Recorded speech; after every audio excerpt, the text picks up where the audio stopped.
Hello everyone, welcome to my channel K education. कैसे हैं आप सभी लोग? आई होप आप सभी लोग अच्छे होंगे। तो जैसे कि आप सभी ने थंबनेल में तो देख ही लिया होगा कि ये आपका एक न्यूज़ में आर्टिकल्स निकल कर आया है कि डीएलएड के पेपर में अब आएंगे 12वीं तक के प्रश्न। तो जो भी हमारे डीएलएड की जो भी हमारे प्रशिक्षु डीएलएड की तैयारी कर रहे हैं या डीएलएड में एडमिशन ले चुके हैं या डीएलएड में एडमिशन लेने वाले हैं, तो उन्हें किस स्तर या किस लेवल तक की पढ़ाई करनी होगी, इस बारे में मैं इस वीडियो में डिस्कस करने वाली हूँ। और कई सारे आपके आंतरिक मूल्यांकन यानी आपके प्रैक्टिकल में कई सारी चेंजेस बताई जा रही हैं, उसके बारे में मैं डिस्कस करने वाली हूँ। बहुत सारे हमारे ऐसे भी प्रशिक्षु हैं जो DElEd second, third, fourth semester के भी प्रशिक्षु हैं, उनको भी बहुत ज़्यादा टेंशन हो गई है।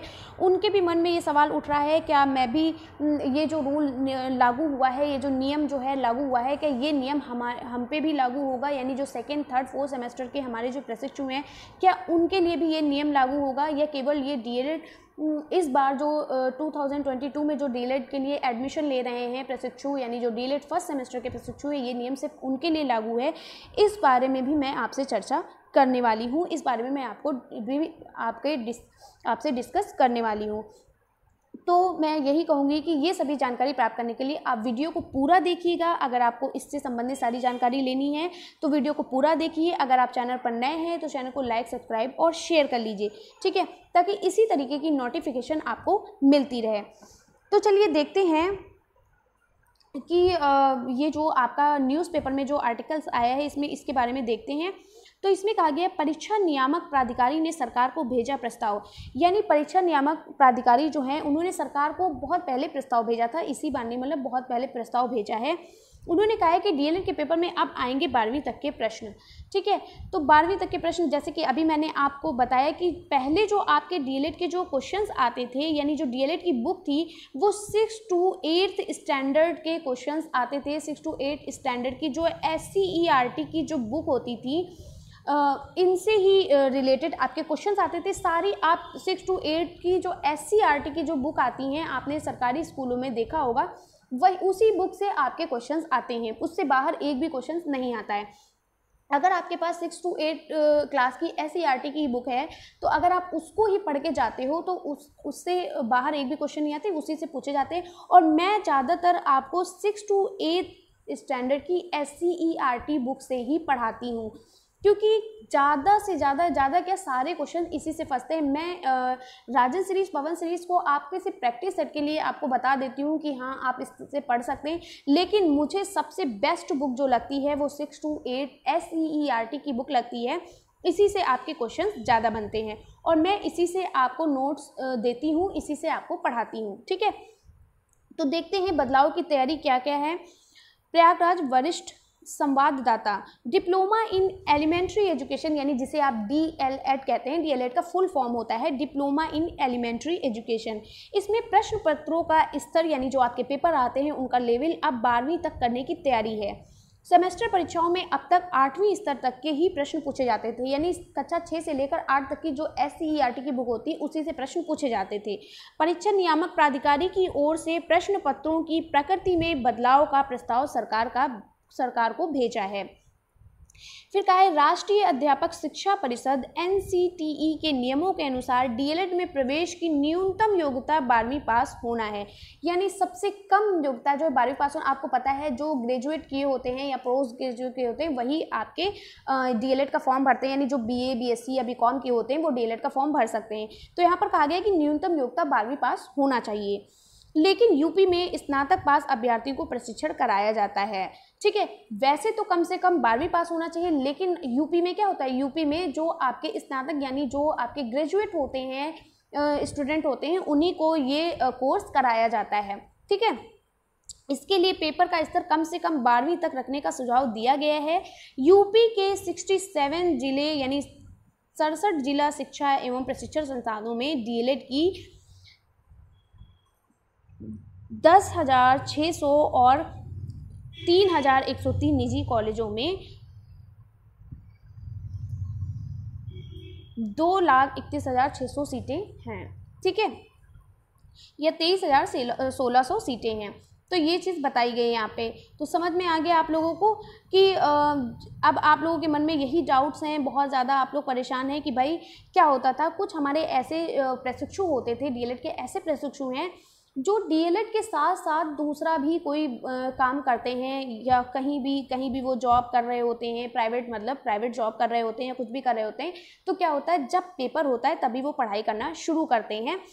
तो मैं आप लोगों से यही रिक्वेस्ट करना चाहती हूँ कि आप इस पर फोकस ना करके कि ये 12वीं तक के लेवल का पूछा जाएगा, इस पर फोकस ना करके आप अपनी पढ़ाई को बेहतर करिए और शुरू से पढ़ाई करिए। ये मत सोचिए कि जब पेपर आएगा तब हम पढ़ लेंगे।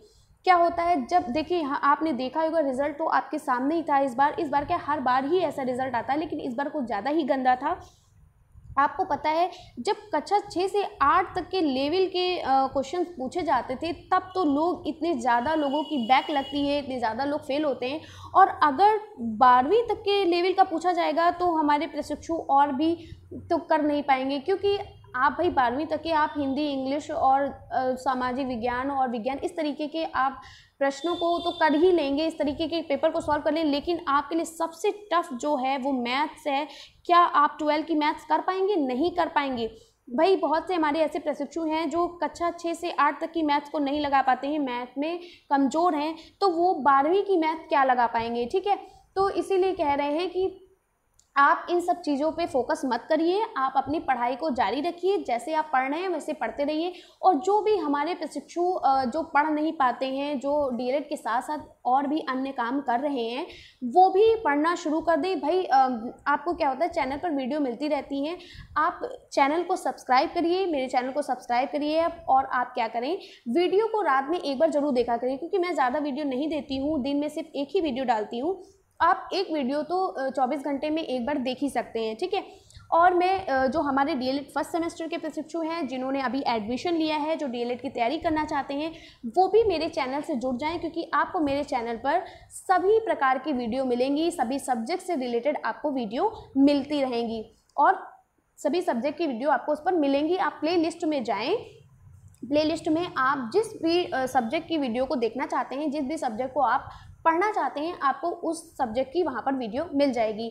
और जो हमारे डीएलएड सेकेंड सेमेस्टर के प्रशिक्षु हैं, वो तो जानते ही हैं कि हम डीएलएड सेकेंड सेमेस्टर की तैयारी करा रहे हैं और डीएलएड फर्स्ट सेमेस्टर की भी वीडियो पड़ी हुई हैं। ठीक है, नेक्स्ट मैं पॉइंट ये जो था कहने वाली हूँ, एक ये देखिए सेकेंड पॉइंट है कि आंतरिक मूल्यांकन में 30% अंक देने का प्रस्ताव। यानी जो आंतरिक मूल्यांकन जो होता था, आपका जो प्रैक्टिकल होता था, प्रैक्टिकल में क्या होता था, आपको स्कूल से 30 मार्क्स मिल जाते थे। ठीक है, तो 30 नंबर जो आपका एक सब्जेक्ट का 30 नंबर का होता था, 30%, मतलब 30% अंक देने का यहाँ पर प्रस्ताव किया गया है। कैसे, चलिए आते देखते हैं। पेपर में स्तर बढ़ाने के साथ ही क्या होता है, जैसे आपका जो मैथ्स का जैसे 25 मार्क्स का होता था, तो 25 मार्क्स में आपको 25 मार्क्स पूरे दे देते थे, यानी पूरे आपको प्रैक्टिकल में नंबर मिलते थे। आपको पता है प्रैक्टिकल आपका जो है वो 400 नंबर का होता है और जो पेपर आपका होता है वो 350 नंबर का होता है। तो क्या होता है, 400 नंबर में आप 400 पूरे नंबर पा जाते हो, भले ही एक नंबर कम हो, 399 पा गए, लेकिन 400 पूरे नंबर पा जाते थे। और लिखित परीक्षा में क्या होता था भाई, लिखित परीक्षा में आप क्या करते थे, आप बैक लग जा रही है, आप पास नहीं हो पा रहे हैं, आपके नंबर बहुत कम है, तो इससे क्या होता था, प्रैक्टिकल में तो आप पूरे नंबर ले गए और लिखित परीक्षा में आप नहीं कर पा रहे हो। इसीलिए आपको कहा गया है कि आंतरिक मूल्यांकन में 30% अंक देने का प्रस्ताव। पेपर में स्तर बढ़ाने के साथ ही अंकों के विभाजन में बदलाव का भी प्रस्ताव भेजा गया है, यानी उनके अंकों का विभाजन भी किया जाए, उसके बदले में प्रस्ताव भेजा गया है। वर्तमान में सेमेस्टर परीक्षा के अधिक आंतरिक मूल्यांकन के अंक है, यानी इस समय जो भी रिजल्ट निकला है, जिस भी सेमेस्टर का रिजल्ट निकला है, उसमें जो प्रैक्टिकल के नंबर हैं वो बहुत ज़्यादा हैं। उदाहरण के तौर पर आंतरिक में 400 तो लिखित परीक्षा में 350 अंक ही निर्धारित हैं। ठीक है, इसके चलते कई बार निजी कॉलेजों द्वारा रुपए लेकर प्रशिक्षु को अधिक अंक देने की शिकायत मिलती रही है। कई बार प्रशिक्षु ने रुपए न देने पर कॉलेजों पर कम अंक देने या फेल करने की भी शिकायत की है। ठीक है, क्या होता है, प्रैक्टिकल में बहुत सारे बच्चे हैं पैसे दे देते हैं और पूरे नंबर ले लेते हैं, और कुछ जो होते हैं पैसे नहीं देते हैं तो उनको नंबर नहीं मिलते, इस बारे में शिकायत की गई है। ठीक है, कई बार प्रशिक्षुओं ने रुपए न देने पर कॉलेजों पर कम अंक देने का फेल करने की भी शिकायत की है। प्रस्ताव में आंतरिक मूल्यांकन के लिए कुल पूर्णांक का अधिकतम 30% अंक देने की बात है। इसीलिए कहा गया है कि आंतरिक मूल्यांकन यानी प्रैक्टिकल में 30% अंक देने का प्रस्ताव रखा जाए। तो ये सब चीज़ें यहाँ पर बताई गई हैं। और हमारे जो DElEd second, third, fourth semester के जो प्रशिक्षु हैं वो घबराएं एकदम भी नहीं, क्योंकि उनके बारे में यहाँ अभी बात नहीं की गई है। अगर उनसे रिलेटेड कोई भी बात की जाएगी तो वो मैं आपको उस पर भी वीडियो बना दूंगी। तो यहाँ पर आप ना घबराएं, क्योंकि यहाँ पर अब जो डीएलएड की तैयारी कर रहे हैं, जो डीएलएड में एडमिशन ले रहे हैं, उनके बारे में बात की गई है। और हो सकता है ये नियम आप पर भी लागू हो सकता है, लेकिन ना हो तो बहुत अच्छी बात है। आप जल्दी जल्दी से डीएलएड कर लें। और भाई डीएलएड करने का मतलब ये नहीं कि भाई डीएलएड जब पेपर आया तब पढ़ लिया, और आप जब टीचर बनना चाहते हो तो मेहनत करो, अच्छे से पढ़ाई करो, तभी तो आप कर पाओगे।